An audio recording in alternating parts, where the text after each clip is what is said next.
in Vladivostok, Far East Russia, I talked to the devotee who just completed building the new Vladivostok ISKCON temple.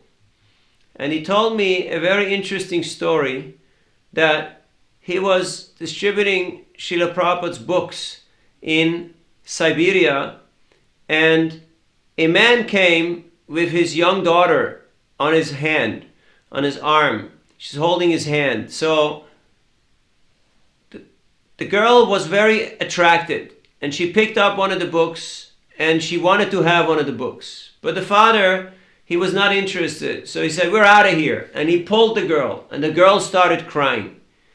But the father simply kept on pulling her and pulling her hand and her arm. He pulled the girl away. So the devotee heard that yelling, that screaming, that crying, getting fainter and fainter and fainter and fainter as they were walking away.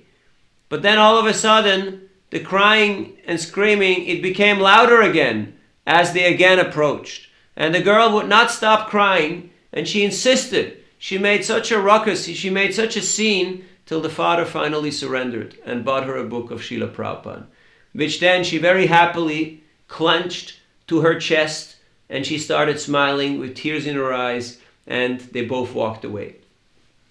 On another occasion, that same devotee was distributing books in a train station, and some young hoodlums, some young thieves and gangsters approached him, and they started picking on him, and they wanted to steal his books. And one of them walked up to him and slapped him very hard, punched him in the face.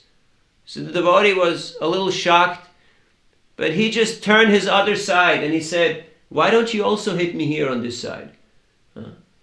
Remembering the example of Jesus, who had mentioned that if they hit you, give the other cheek also. So the young bandits, the young criminals, they became very shocked. They thought, "What is this? Who is this crazy person? Why is he not afraid of us?" And they simply dropped the books and all ran away in great fury.